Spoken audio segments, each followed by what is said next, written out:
Hey there.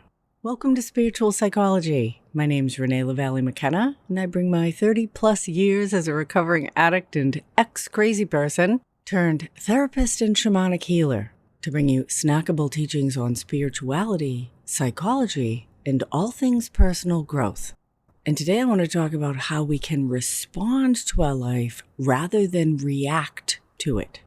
So when we respond to someone rather than react to them, we're being considerate, deliberate, and very conscious about what we're doing and saying. Reacting, on the other hand, literally means one action meeting another.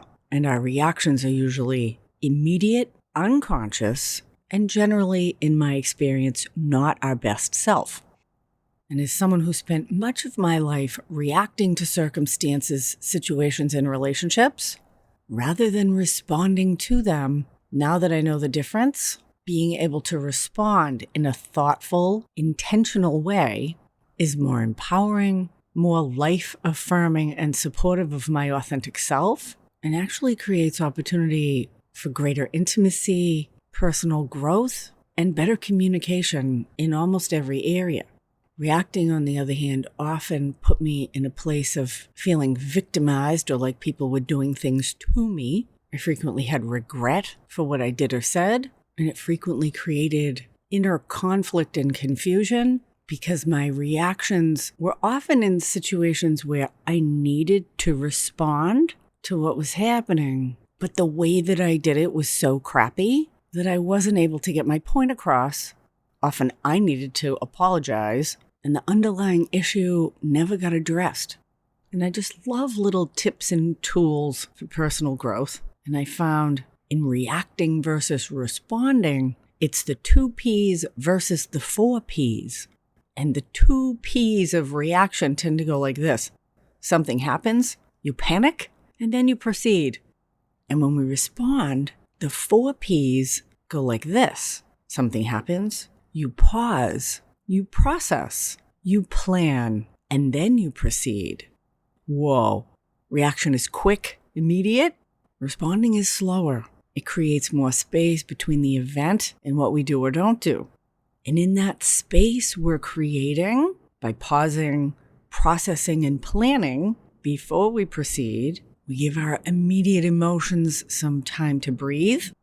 We can better understand what's happening and make our decisions on how to respond from the best, most evolved part of our brain rather than from the reptilian fight, flee, or hide part, which can save our life in truly dangerous circumstances, but most of the time it gets us in trouble. At least it does for me. So I was out to breakfast the other day with a group of people, a few of whom I know really well, and a couple that I just met. We'll call them Jack and Barbara.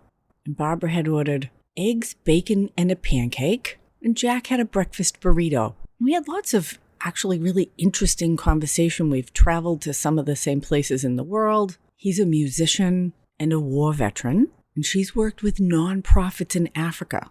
And years ago, I actually had an art nonprofit called Art in Every Classroom, and we used to grant art materials to underprivileged schools and programs, primarily in California, but also in Central Africa and Haiti. And I've actually been considering taking a trip to Africa for my 60th birthday, which is in a couple of months. So Barbara was telling me how wonderful the Rwandan people were. That's primarily where she's been. And how beautiful the continent is. And we even talked about the next time she goes, maybe I could join her. Because for me, going to foreign places is always fun if you're with somebody who actually knows the lay of the land or has local connections. And Barbara was only picking at her pancake. I wasn't paying very much attention.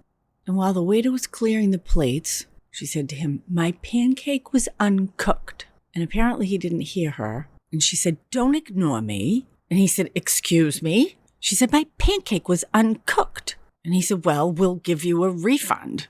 And she said, "I don't like your attitude." And he said, "Listen, I don't cook this food." And he took the plates back to the bus station, and Jack jumped up from his chair and ran over and got in the guy's face. And the waiter yells, "Step back." And Jack says, "You can't talk to us that way." And now the restaurant is silent and everyone is staring at them. And I was thinking, I ain't going to Africa with this lady. And she stands up, grabs her coat, says, "I'm never coming here again," grabs Jack by the arm, drags him away, and they go very loudly up to the cashier to pay their bill. And I'm thinking, whoa, that was not about a pancake. And of course, the restaurant didn't make them pay for the pancake, but they're probably barred from the place. And I certainly won't be going to get a meal with them again, although they both might benefit from a couple of therapy sessions, because they're caught in reactions and unable to respond appropriately to a circumstance. And that's not to blame or shame them. I'm sure that's the behavior that was modeled for them. And I am quite aware that Jack has a lot of unresolved trauma from his time in Iraq as a frontline soldier. So it's really important as we develop the capacity to respond, taking time to pause, process, and plan before we proceed. It's important that we have self-compassion in understanding our reactions, or at least acknowledging that they come from an older, probably younger, more disempowered place. And I'm going to guess that Barbara was ignored or at least not listened to as a child. And so the waiter not hearing her triggered an old wound of probably being unimportant and uncared for. And when we can be mindful and notice our reactions rather than justifying or being embarrassed by them, when we can be curious and kind of unpack them, they always point to deeper unresolved emotional issues that will be really beneficial if we can become conscious about them, unpack them, and care for those parts of ourselves. Now, this definitely requires some back-end work, but just like keeping our house clean and orderly, we got to go through that stuff in the basement or the closets or the garage sometimes, or we get overrun with old stuff. And over time, it can clutter our environment and make our space unpleasant to live in. And the same is true for our psyche. It's incredibly beneficial to have a regular practice of inner assessment and clearing so that we can stay in our best adult ego state, which is always the optimal place to be. And the real downside of reacting rather than responding is this disempowerment that I mentioned earlier. I think about my client, Maya, really smart, organized professional. She's a project manager and really gifted at being able to see a multitude of various parts and how they all work together in an optimal way. She's terrific at what she does. Her husband's got a little bit of a drinking problem. And she's been doing a lot of work in Al-Anon to separate herself from her husband's drinking issues and her own desire to control everything. And so Maya's pattern is to hold everything in and then explode. And the things that she's exploding about are actually real issues that need to be addressed in their marriage and family life. But because she explodes, she ends up having to apologize for her behavior, and then the actual issues that she was trying to address never get addressed. She never learned how to respond to her needs or to other people's bad behavior or just genuine life issues that need to be negotiated in a calm and respectful and helpful way. She has some inner narratives that her needs are less important than the needs of others. And although intellectually she knows that's not true, emotionally she was raised in a culture where you don't talk about your feelings. And particularly for women, caring for others was valued over caring for yourself, which was even viewed as being selfish rather than self-care.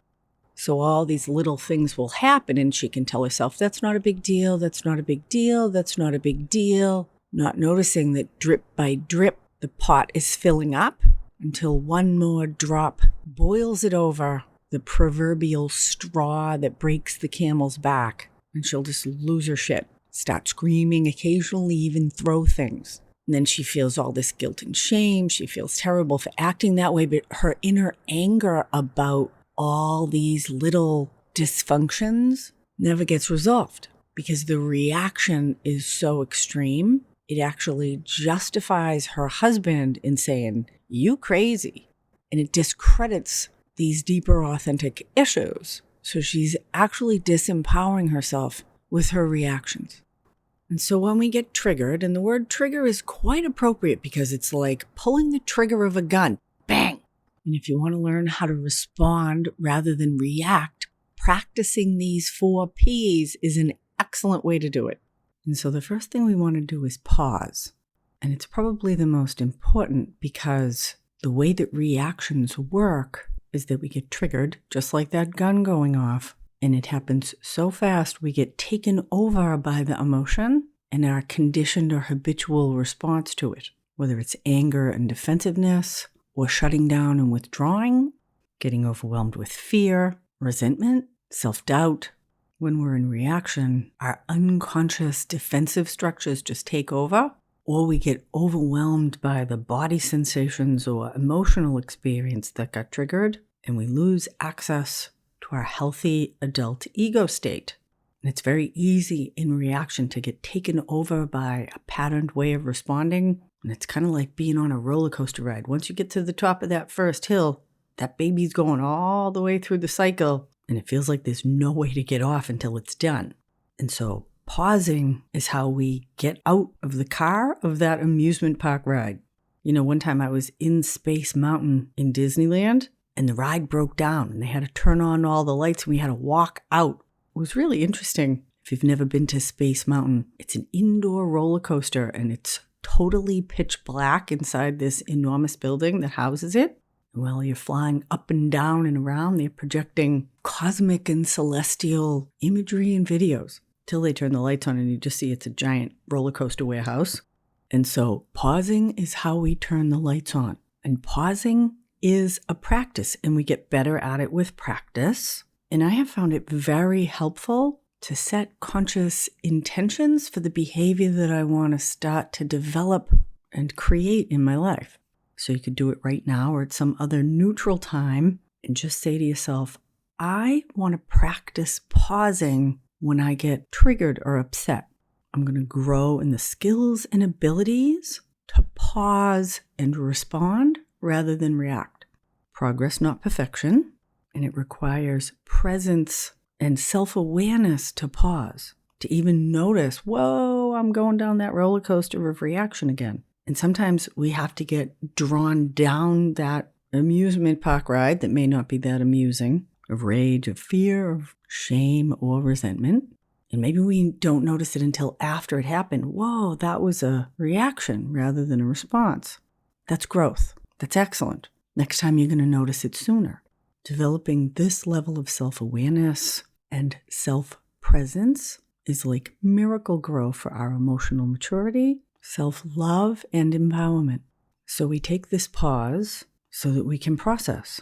And just noticing what's happening in your body. Whoa, my throat closed up. Whoa, I want to punch that person in the face. Whoa, I just got overrun by anxiety. There's a clenching in my stomach. Reacting is really quick. Responding is much slower. And it can take a lot of courage or deliberation to not scratch that itch and jump back on that reactionary train. And it may feel like it provides some relief in the moment, but in the long run, reactions tend to be destructive, either to ourselves or others. And responding tends to be much more constructive. And I have found it incredibly helpful to name out loud just what's happening in my body. Now, you might be able to just name it to yourself, and although naming it seems like it might give it more power, the opposite is true. Bringing consciousness to these unconscious parts of ourselves generally dissipates what's happening and puts our best adult self, our awareness self, in charge. Often these reactive parts are unresolved emotional issues from childhood, and when we get into a reaction, we may be acting out of a wounded 2-year-old or 5-year-old or 10-year-old rather than from our grown-up self. And although the wounded parts of myself ran my life for many years, I don't want a 5-year-old driving the bus anymore. She can barely reach the pedals. She needs attention and care, but from my best adult self, growing in self-parenting in a healthy, compassionate, responsible way. So first we pause, and then we process. What's happening in my body? You may instantly be aware, or it may take you a few moments, and those will not be moments you regret. Because just like the pancake lady and her enraged PTSD surviving husband, the reactions they had over an uncooked pancake, from my humble opinion, were out of alignment for the severity of what was actually happening in the present moment. And one of the hallmarks or foundations of my spiritual psychology work is growing in presence and helping healing, caring for the parts of ourselves that are stuck in historic and psychological time, often riding on terrifying and destructive amusement park rides that don't actually even exist anymore in present time. So as we name what's happening inside our bodies, emotions, and notice the mental chatter, it's important to be compassionate with ourselves, to affirm I'm doing the best I can, to take a deep breath, or 2, or 3. And now that I've collected myself and come present into my body, I can make a plan for what I'd like to do going forward. And frequently the best thing to do is nothing, particularly if I'm reacting to someone else's bad behavior. Matching bad behavior with bad behavior has everyone behaving badly.